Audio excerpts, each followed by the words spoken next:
Conflict breaks out. In June of 1845, President Polk gave an order to Zachary Taylor to lead an army into disputed territory.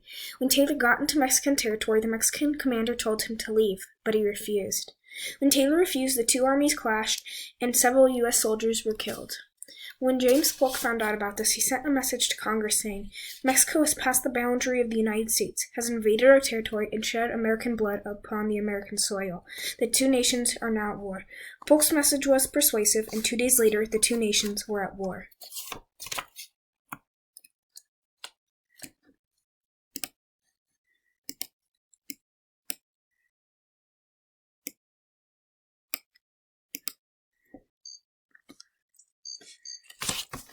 And that's the story of how old Pegasus Bill made it rain popcorn.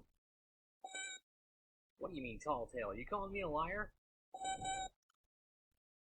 Oh, well, what story would you like to hear? Dear Tim and Moby, I just learned that my state used to be part of Mexico. What's the deal with that?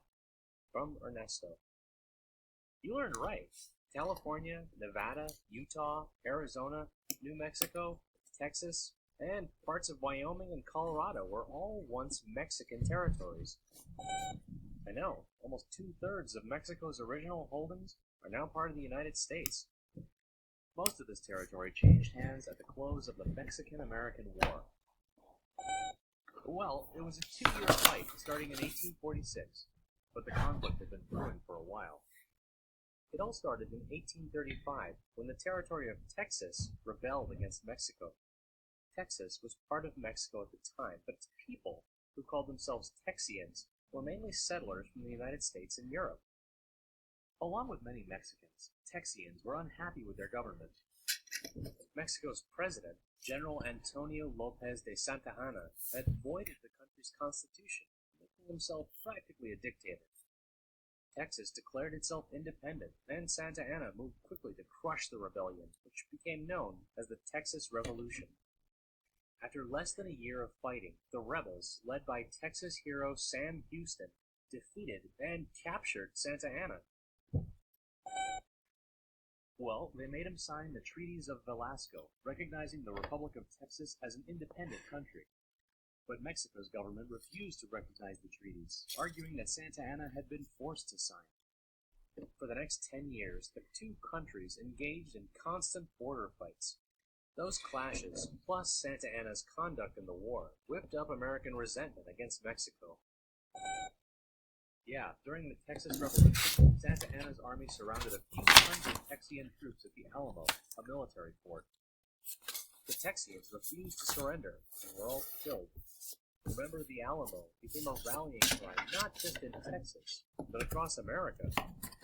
Then there was the issue of manifest destiny, the belief of many Americans that the country was meant to expand to the Pacific Ocean. It was just a matter of time before America's ambition to span the continent butted up against the fact that a huge chunk of it was still owned by Mexico. It all came to a head in 1845 when the U.S. admitted Texas as its 28th state. Knowing that the new border was disputed, President James K. Polk sent troops to the Rio Grande. They were led by General and future President Zachary Taylor. Meanwhile, Polk offered Mexico up to $30 million for the California and New Mexico territories. Mexico refused the offer and sent soldiers to a spot just across the river from General Taylor's army. Within weeks, fighting broke out, and the U.S. Congress declared war. Some opposed the war, including a young congressman named Abraham Lincoln. But most Americans, and Mexicans too, were ready for a fight. The American strategy was to take the war to Mexico.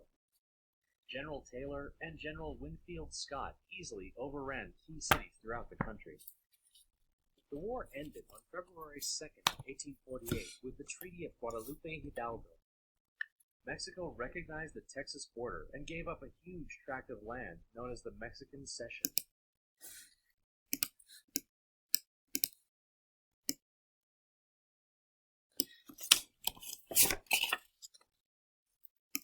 War begins. At the beginning of the war, the U.S. government put out a call for volunteers, and about 200,000 responded. A lot of the volunteers were young men who thought it would be an adventure on different lands. In 1846, Polk ordered General Stephen Kearny to attack New Mexico. On August 18, 1846, Kearny took Santa Fe without a problem. The Bear Flag Revolt. In 1846, only about 500 Americans lived in California, compared to the 12,000 or so Californios. The Bear Flag Revolt started when Americans took horses that weren't intended for the Mexican militia. A lot of Californios laughed at the bear because it looked more like a pig than it did a bear. During the Bear Flag Revolt, several Californios were taken prisoner, including Mariano Vallejo. For my visual aid, I did a drawing of the Bear Flag Revolt flag, and it's important because it was the flag of this important event, and usually the star is red, which represents courage. The bear is representing strength, and the white background represents purity. This flag was created in 1846. My biography. Mariano Guadalupe Vallejo was born on July 7, 1807. There is controversy over when he was born, though. Mariano and his family Bible say he was born on the 7th, but his baptism certificate says he was baptized on the 5th and born the previous day. He was born in Monterey, California. Mariano was one of 13 children in his family, and he was the 8th born of the 13. Vallejo's father was a leather jacket soldier and worked as an engineer. Growing up, Mariano received special instruction from Governor Pablo Vicente de Sola. Once he grew up, Mariano was a military commander, a politician, and worked on a ranch. Vallejo had 16 kids between the time of 1833 and 1857. He had these kids with Francesca B. Vallejo. Sadly, their first child only lived to be 1 year old, and their sixth child didn't have a very fulfilling life either, and died at 2 years. And worst of all, their 11th child only lived to be 3 months. Mariano Guadalupe Vallejo died on January 18, 1890 in Sonoma, California. War's End. In 1847, General Winfield Scott attacked Veracruz, and finally, on March 19th, Veracruz fell. After that, Winfield moved on to their final goal, Mexico City. As you can see on the map, it starred the capital of Mexico is Mexico City, and it starred on the map. In August of 1847, they were at the border of Mexico City. After a truce failed, Scott ordered a full-out attack on Mexico City. On September 14, 1847, Mexico City was defeated. American settlement to the Mexican cession. On February 18th, after the war ended, the Mexican and American government signed the Treaty of Guadalupe Hidalgo. This treaty forced Mexico to hand over a lot of its northern territory. This land consists of present-day California, Nevada, and Utah, but also includes most of Arizona and New Mexico. It also includes parts of Colorado and Wyoming. Agreements and payments. In exchange for all this land, the U.S. agreed to pay Mexico $15 million. After the war, some Americans wanted to make sure that any railroad that was built in the South would be only built on American soil. Surge of American settlers. The Treaty of Guadalupe promised to protect Mexican-American property rights, but the U.S. government often made Mexican-American landowners go to court. These landowners had to pay all the costs, including their own travel costs, as well as the witness and interpreter's travel costs. They also had to pay the attorneys and interpreters' fees. With all these legal battles, landowners often got bankrupt. Cultural encounters. In areas where there were large amounts of Mexican settlers, laws were printed in English and Spanish.